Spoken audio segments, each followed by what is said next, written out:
In this video, we're going to be talking about the history of Arlington National Cemetery.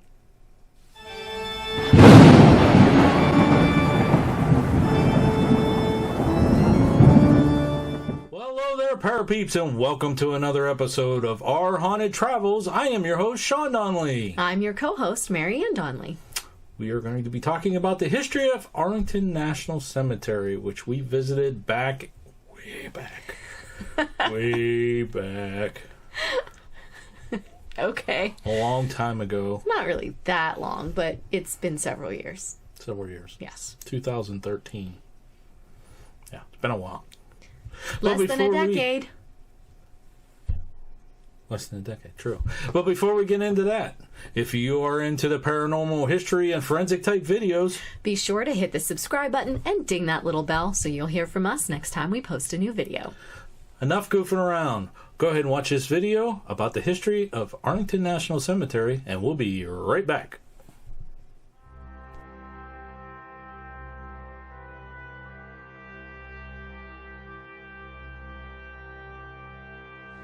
Arlington National Cemetery is located just outside of Washington, D.C. in Arlington County, Virginia, on the old Arlington House estate.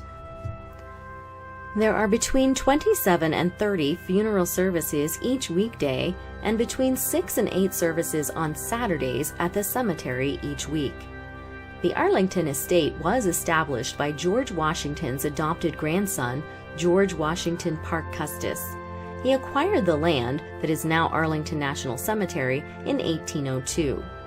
His daughter Mary married U.S. Army First Lieutenant Robert E. Lee in 1831, and the estate was left to her after her father's death, and upon her death, her eldest son would inherit the property. Contrary to the belief of many, Robert E. Lee did serve as executor of his father-in-law's estate, but he never owned the property himself. The Lees abandoned the property at the start of the Civil War, and before she left, Mary Lee buried many of her family treasures on the grounds. In time, the U.S. Army seized Arlington Estate. This happened on May 24th of 1861 to defend Washington, D.C. from the property's heights, as rifled artillery could reach every federal building in the nation's capital.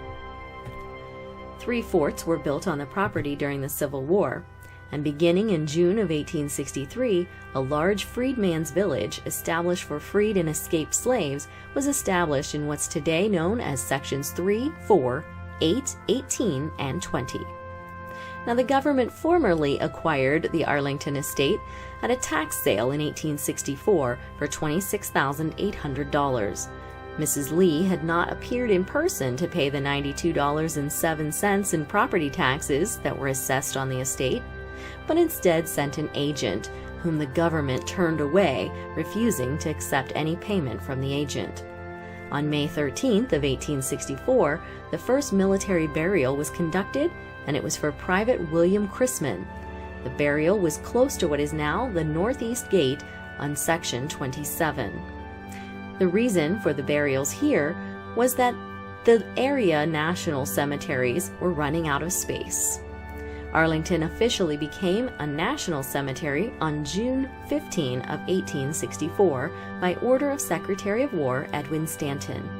The original cemetery was merely 200 acres, but has since grown to 624 acres.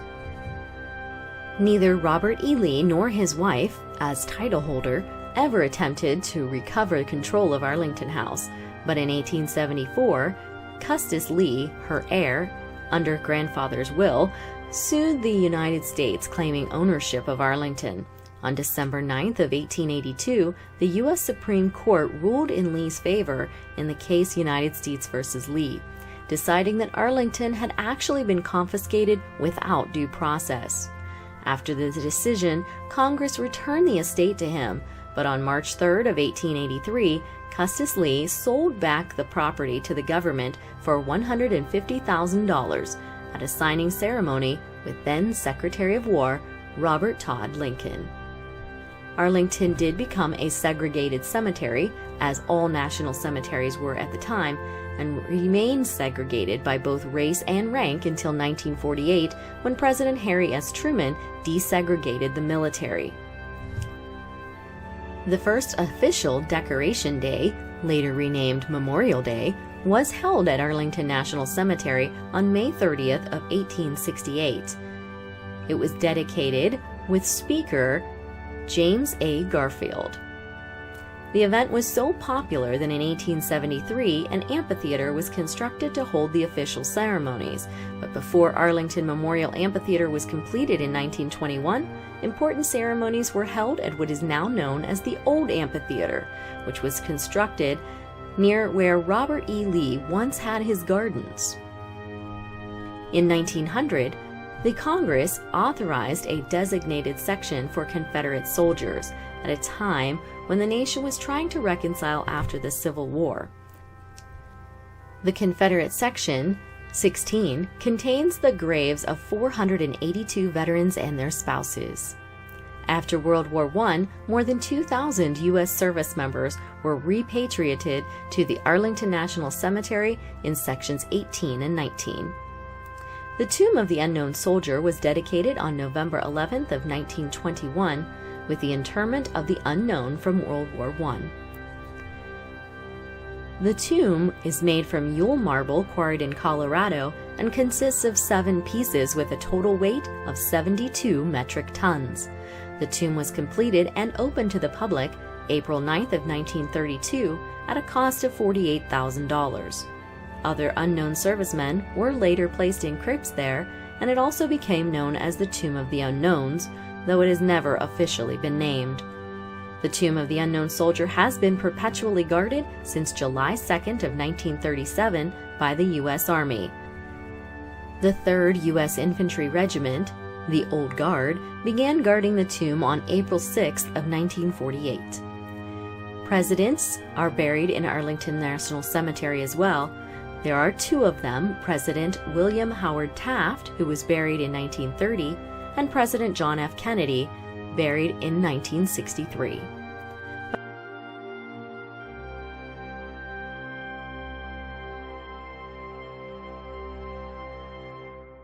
By the 1980s, to prevent the cemetery from running out of space, the U.S. government authorized expansion and established new regulations to restrict eligibility for in-ground burials.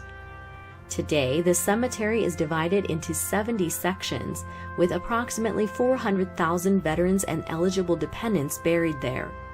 Service members from every one of America's major wars, from the Revolutionary War to today's conflicts, are buried and interred at Arlington National Cemetery.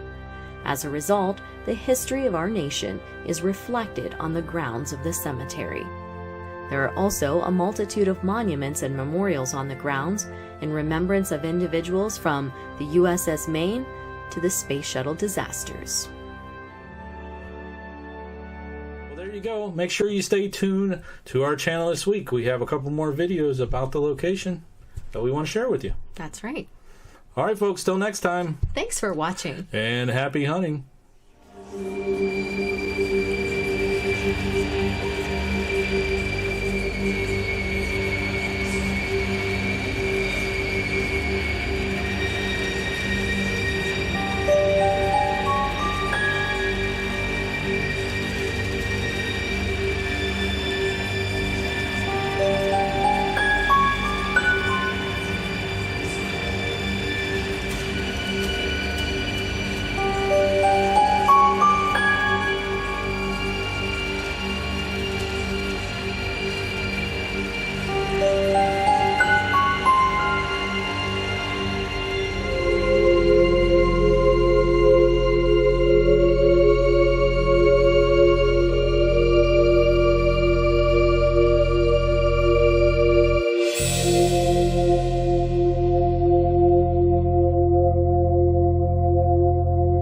Let us know if you like this video by hitting that thumbs up. Also, if you'd like to see more videos from us in the future, support our channel by hitting that subscribe button and dinging that bell so you get notified the next time there's a video from Panic D Videos. Thanks for watching. Happy hunting.